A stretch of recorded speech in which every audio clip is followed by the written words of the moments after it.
باقی سارے گناہوں کو اگر چاہ لے گا تو معاف کر دے گا. یہ بندہ اور اللہ کے بیچ کا معاملہ ہے. ہاں یہ دیکھیے بڑا اچھا کیا آپ نے, ایک ایسے انسان کا ذکر کر دیا یہاں پہ جس کا میں نام نہیں لینا چاہ رہا تھا اپنی تقریر کے دوران, طاہر القادری. دیکھیے مغالطے میں نہ پڑیے گا, ایک ماہر القادری ہیں, ماہر القادری. طاہر القادری نمبر 1 کا نکما انسان, شریعت کا لبادہ پہن کر, مسلمانوں کا چغا اور عالم کا جبہ اور دستار پہن کر, جامہ پہن کر وہ پوری قوم اور پوری امت کو فریب دے رہا. اللہ کی قسم کبھی بھی آپ کے ہاتھ سے خیال میں یہ بات نہ آئے کہ وہ عالم ہے. وہ علامہ ابن تیمیہ ابن القیم کا حوالہ دے دے کر کے اپنی تقریروں کے اندر لوگوں کو یہ باور کراتا کہ میں عالم ہوں, حوالے دیتا ہوں. یہ ماہر القادری کا قرآن کی فریاد, الحمدللہ بھائی کو اللہ تعالیٰ جزائے خیر دے. یہ ماہر القادری کا منظوم ایک شعر ہے قرآن کی فریاد. ان کا یہ عقیدے کی ناحیت سے ماشاء اللہ الحمدللہ اطمینان بخش, ہمارے علماء امت کے ہاں اطمینان بخش زندگی ان کی رہی ہے, اور کوئی ایسی بات نہیں ہے جو قدغن کا سبب بنے ان کے عقیدے یا عمل کے لیے. اللہ ان کو غریق رحمت کریں. لیکن یہ طاہر القادری کا آپ کلپ دیکھو گے, اللہ کی قسم اپنے پاؤں پہ لوگوں کو سجدے کراتا کہ نہیں مسعود بھائی, اپنے پاؤں پہ ڈھول کی تھاپوں پہ, تبلے کی تھاپ پہ لوگ رقص و سرود کرتے, ناچتے اور گاتے ہیں. اب اگر وہ کوئی بات کہے اس طریقے سے کہ اس امت کے اندر اللہ کے رسول نے فرمایا کہ شرک نہیں ہو سکتا, تو یہ بیوقوف خود شرک کرا رہا ہے, اپنے پاؤں پہ سجدے کرا رہا ہے. یہ خود شرک کی بنیاد بن کر کے قوم کو دھوکے دے رہا, اور یہاں تک اس کا یہ اعلان ہے, یہ دعوے کرتا ہے کہ میں نے رسول اللہ سے ملاقات کی, رسول اللہ کو میں نے جہاز کا ٹکٹ دیا, آپ کے پاؤں پکڑے, آپ کی قدم بوسی کی, اور عاجزی انکساری کے ساتھ کہا کہ رسول اللہ ابھی 1 ہفتہ اور پاکستان میں ٹھہرو. یہ سب کیا ہے؟ بیہودہ رکیک نہایت ذلیل گری ہوئی باتیں. اللہ کی قسم ہنسنے کی بات نہیں, شرم و حیا کی بات ہے. ایک آدمی ہمارے رسول کی تضحیق کرتا ہے, شریعت کا استہزاء کرتا ہے, اس کا مذاق اڑاتا ہے. ہم مسلمان اللہ کی قسم بے غیرت بے حمیت ہو کر کے اس کی باتوں کو صبر اور برداشت اور تحمل کے ساتھ سنتے ہیں, غور و فکر نہیں کرتے. بھائی دیکھیے ایک بہت ہی اصولی بات آپ کے سامنے رکھتا ہوں. ہمارا آپ کا ہر صاحب ایمان بندے کا یہ عقیدہ ہے کہ خیر کا کوئی ایسا کام نہیں جس کو محمد رسول اللہ صلی اللہ علیہ وسلم نے بیان نہ فرمایا ہو, اور برائی کا کوئی ایسا راستہ اور کوئی ایسا طریقہ نہیں جس سے آپ نے ہم کو ڈرایا نہ ہو یا اس کو کھول کر کے آپ نے واضح نہ کر دیا ہو کہ یہ غلط راستہ ہے. یہ رسول اللہ صلی اللہ علیہ وسلم کے بارے میں ہمارا عقیدہ ہے. آپ نے کوئی چیز ڈھکی چھپی نہ رکھی ہے. اللہ کے رسول صلی اللہ علیہ وسلم کے زمانے کی طرف جب آپ رخ کریں گے اپنی زندگی سے ہٹ کر کے, آج اپنے دور سے ہٹ کر کے اس عہد مبارک کو آپ دیکھیے. آج ہمارے زمانے میں جو حالات, جو مشکلات, جو کیفیتیں, جو عالم پیدا ہو رہا ہے, کیا یہ ساری چیزیں, یہ ساری کیفیتیں اس وقت پیدا ہوتی تھیں کہ نہیں ہوتی تھیں؟ اگر ہوتی تھیں تو اس وقت کے لوگوں نے کیا کیا؟ بات سمجھ میں آئی کہ نہیں؟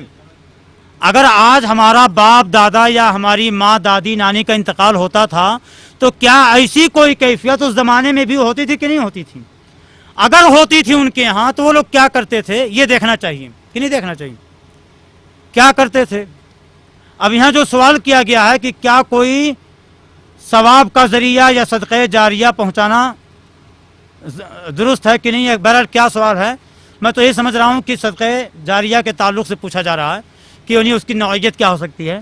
تو اب ہم کو یہ دیکھنا ہے کہ اس زمانے میں بھی لوگوں کو موتیں ہوئیں, لوگ وفات پاتے تھے, لوگ دنیا سے رخصت ہوئے, اور سب سے بڑی بات یہ کہ محمد رسول اللہ صلی اللہ علیہ وسلم کے زمانے میں آپ کے صحابہ کا انتقال ہوا, سید الشہداء حضرت حمزہ کا انتقال ہوا, آپ کی سب سے پیاری بیوی حضرت خدیجہ رضی اللہ تعالیٰ عنہ کا انتقال ہوا, کہ جس بیوی کے ہوتے ہوئے آپ نے کبھی کوئی دوسری شادی نہ کی اور جس کے بارے میں ہمیشہ آپ ذکر خیر کرتے رہے.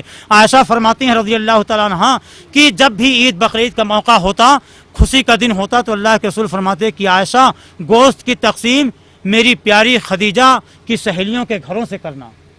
تو کہا ایک دن میں جل بھون گئی, میں نے کہا اللہ کے رسول کیا اس بوڑھی کو انتقال کیے ہوئے آج کتنے سال کتنے برس گزر گئے, آج تک آپ اس بوڑھی عورت کو نہ بھلا سکے, بات کیا ہے؟ کہا عائشہ تم نہیں جانتی خدیجہ میرے لیے کیا تھی. بڑے رونے کی بات ہے کہا تم نہیں جانتے خدیجہ میرے لیے کیا تھی؟ جب پوری قوم نے میری تکذیب کی اکیلے خدیجہ نے میری تصدیق کی، جب پوری قوم نے ہم کو در بدر کر دیا اکیلے خدیجہ نے مجھ کو اپنے گلے سے لگایا، جب پوری قوم نے ہماری عزت و ناموس پر ڈاکے ڈالے، ہماری چادر نبوت کو تار تار کرنا چاہا، اکیلی خدیجہ ایک ایسی خاتون تھی جو حوصلے اور ہمت کے ساتھ مجھ کو تسلیاں دیا کرتی تھی، میری ہمدردیاں جتاتی تھیں۔ تم نہیں جانتی خدیجہ کیا تھی، لیکن خدیجہ کا انتقال ہوا، اللہ کے رسول نے ایسا کوئی کام کیا؟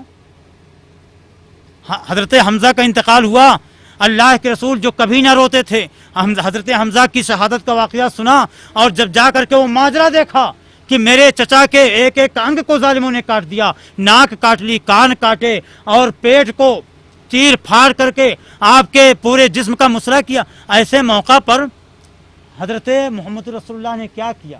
آپ کے بڑے بڑے صحابہ کا انتقال ہوا، پھر اللہ کے رسول کا بھی انتقال ہوا صلی اللہ علیہ وسلم، صحابہ نے ان کے لیے کیا کیا؟ آپ وہی کرو جو صحابہ نے کیا، یا وہ کرو جو محمد رسول اللہ نے اپنے صحابہ کے لیے کیا؟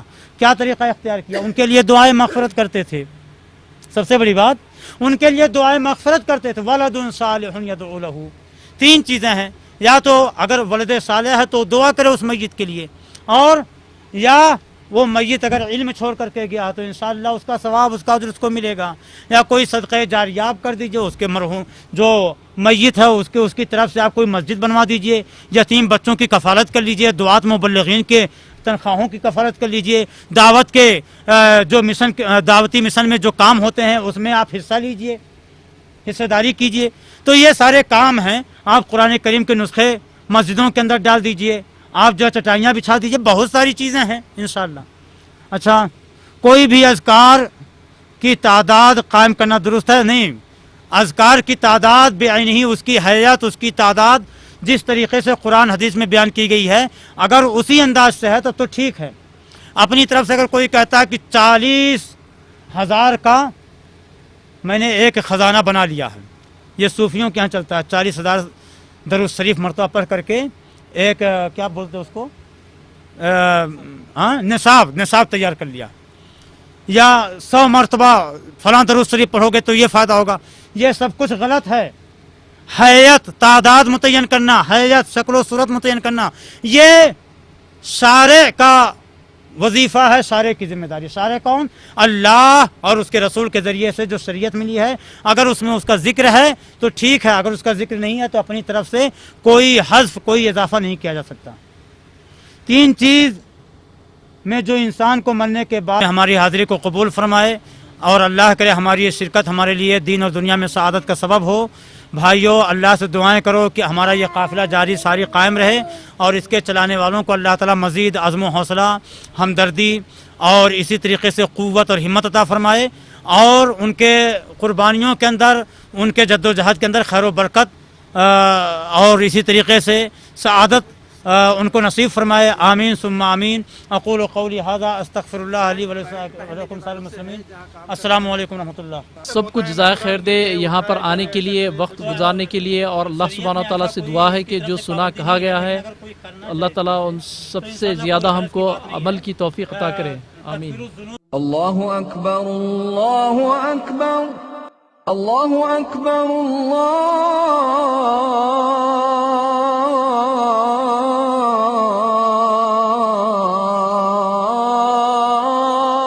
اکبر۔